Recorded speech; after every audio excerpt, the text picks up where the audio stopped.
Noel McGrath here for SevereMMA.com in Belfast ahead of UFC Fight Night 99 alongside a retiring Mr. Neil Seery. Neil, first of all, how are you, my friends? Great. How are you feeling on fight week?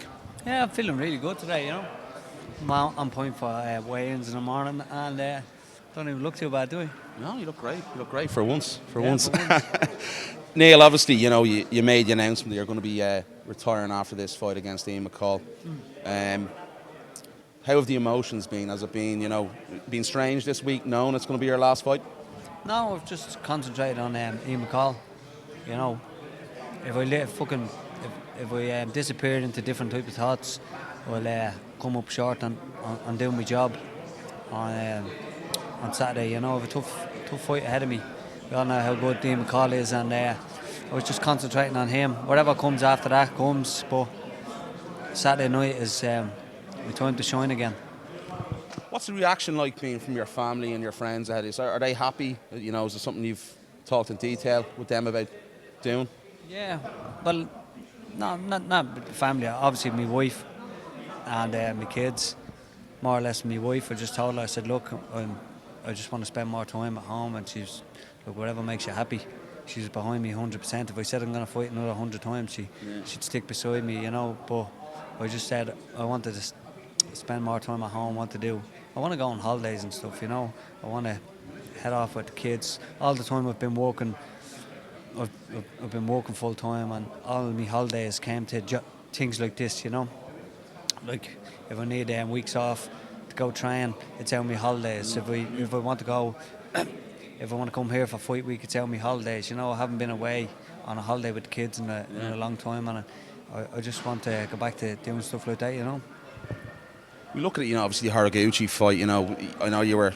I think you sort of realise maybe these young guys are getting ahead of you, especially a guy like him who's 22, he's challenged for the title. Is that the thought process here in the retirement, that maybe, you're still hanging in there with those guys, but they're maybe competing at a different level, on a full-time level? Yeah, hanging's just not enough at this time. Yeah. Hanging is just, what are you clinging to? You're clinging for a paycheck. I'm not clinging for a paycheck. I wanted to compete with the best in the world. I've competed with the best in the world, and the best of the world have beat me. I'm not going to shy away and say, oh no, bad day at the office. No way. You don't get a bad day at the office in this game. You just get beaten, and you go on to the next one. As the looks of the Haraguchi, you could see the difference. You could see the training difference. You could see the speed difference. You could see the youth. Even though when it came to the third round, he was sort of gassing before I was, so it's still going. Sorry. But in saying that, they've a lot more preparation time and they've a lot more recovery time than I have. They don't have what I have to do, and it shows in the fight. But I'll never use it as an excuse. The better fighter won than the night. It's just did it hurt your pride maybe somewhat? No, not one bit. I always turn up the fight. I proved that night, even though I was beaten really, really well. I took 2 rounds. Now the first and the second round, he gave me a lot of a beating, but I came back in the third round there to shock a lot of people. But that's just not good enough at this level. You know what I mean? You can't turn up for the third round and forget about 1 and 2. You have to be there from the start. But no, my pride wasn't dented whatsoever. I looked at him. He fought Demetrius Johnson.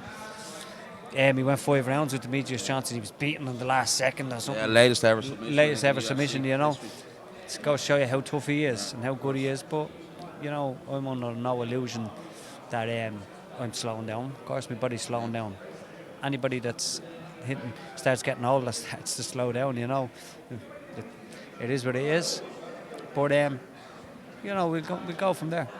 Ian McCall, obviously your opponent, Neil. A guy I've spoken to a lot over the years, as you know, and he's a guy that, You know more than me, don't you? No, not at all. No, I'd be going with my Irishman, 100%. That's rubbish. You're only saying that for fucking camera, aren't you? No, not at all. No, I hope, Neil. Neil, you get out there. I know. Yeah, what's wrong with him? Yeah, somebody else here to talk to me. I don't even want to talk to you anymore. Sure it is. Neil, it's a fight that it's always he's always mentioned you ever since, I think, the UFC Dublin, or the London card, sorry, when you stepped in for Brad Pitt. I think you first met there, and then you fought in the Dublin card as well. You obviously fought in the Dublin card. is that the perfect way to go out for you against a class competitor like him? He's another top guy, one of the best flyweights probably ever to live. Yeah, and that's why I was excited for the fight. Like if you asked me what fight excited me, and that was it. I got to fight Horiguchi. He was ranked number 3 in the world, is he? Yeah. And then you've got McCall, who's ranked, I think, number 5. I've only fought really high level guys on my way throughout my career in the UFC. 7 fights in the UFC, and I've fought nearly the top lads, bar Demetrius Johnson. I fought everybody, anybody, a name that came to me. I've never turned down. I've always made weight. I've always turned up to fight. So what can people say about me? I can say nothing. I'm delighted I'm fighting Ian McCall because, as you say, he's 100% with no bullshit. He turns up to fight all the time. He can be. I've seen him buzzing off people a lot, but I do that as well. He tried to get under people's skin. I do that as well. So there's no badness in it. We just turn up to fight. It's a nice fight to go out in. I have a lot of respect for him. Doesn't mean to say I don't want to beat him. I'm not going to try beat him. I'll be there on Saturday night trying to knock him out. You look at this, and maybe, I look at this potentially as an advantage. Ian's a guy who's had a lot of injury in his career. Nothing's certain for him. He said it today to me earlier on.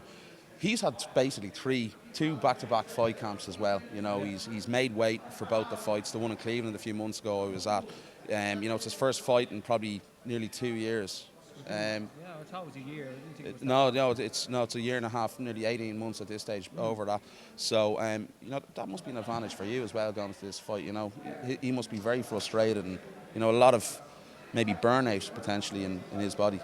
No, I don't think so. I don't think there's an advantage to be had. The only advantage that I have probably is I drove an hour and a half up the road to get here. You know what I mean? He's after coming across the water, flights. But he seems, just talking to him today, he seems 100%. On the experience, so he's an experienced fighter. You know what I mean? He's doing this a long time. He knows how to turn up and fight. So I don't think any of that bullshit is going to put him off. He's made weight, obviously, twice, and he didn't get the fight. Happy days, he got paid, I'd be looking at that as going two paydays. I didn't take any damage in the fight. Obviously, in the training camp, he's probably been a bit banged up and all, but I expect him to be 100% on Saturday night. I expect nothing else from a professional that he is. And we're going to go in there, and I said to him today, the way, and just let's have fun, let's go at it, and he more or less says, I'm going to send you out on a good fight. It suits me, Definitely. And you're obviously, you love to stand and bang. We've seen you pull off that great submission against John Dellis Reyes as well, but he's probably more than likely going to want to take you to the ground. Is that the way you see that fight sort of panning out? You trying to keep the fight standing and him trying to look for the takedowns? I don't really give a shit. Honestly, I don't give a fuck. If he comes and he's going to take me down, I'll elbow like I've done to everybody else off me back.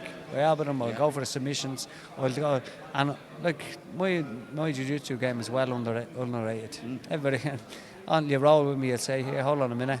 I can pull off these submissions. I like to go in and just sometimes just going down on the gum shield and just swing for hell for leather, and that was always my way of fighting. It's lost me fights, it has lost me fights, but it's gained me fans.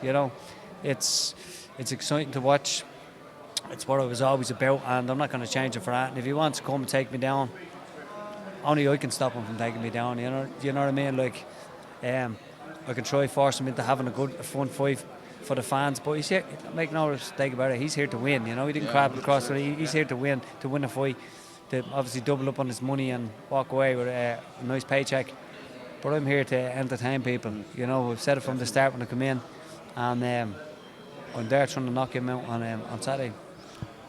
Are you a little bit annoyed this fight wasn't on the main card? A lot of the fans were, a lot of the media members were, because it's one of the standout fights on this card. Plus, you're a guy, you've announced your retirement.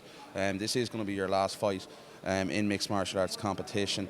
You probably should have had a few more bonuses in your UFC tenure as well. I think everyone would agree on that. How do you feel about that, Neil? Feel about the main card here? I don't really give a bollocks, to be honest. If I was going first, it would have been nice though, wouldn't it? No, what's the difference? Well, a little bit more exposure, I suppose. Exposure for it's on Fight Pass. Yeah, it would be nice for maybe the people who don't have Fight Pass to get to see you on BT Sport. Well, maybe they should just fucking stop in Hungry Hunts and sign up the Fight Pass. What do you think of that? Sure, well, maybe they can't afford it. Well, that's not my problem. I know.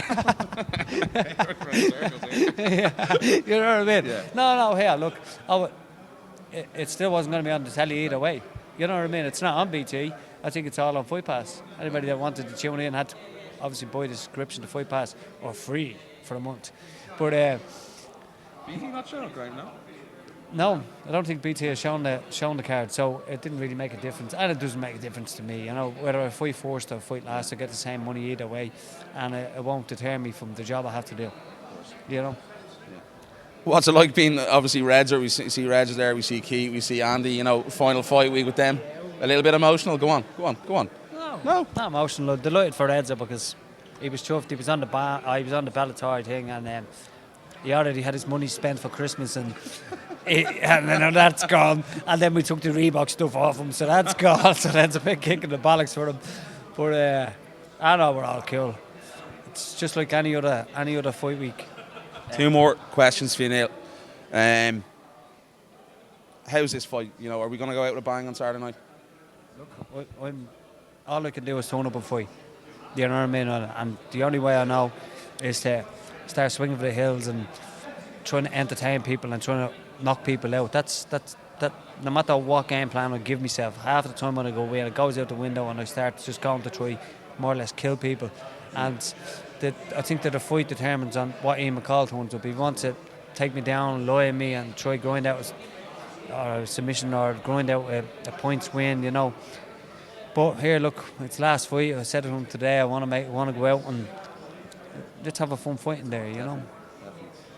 Favourite moments of your career? Have to ask that one. You know, I've loads. You know, a lot of people said, what's the famous? I've loads of famous moments, but I'd say the one that stuck out was when I walked out of the O2 to fight Brad Pickett for the first time in the UFC. I was the underrated. I was the underdog.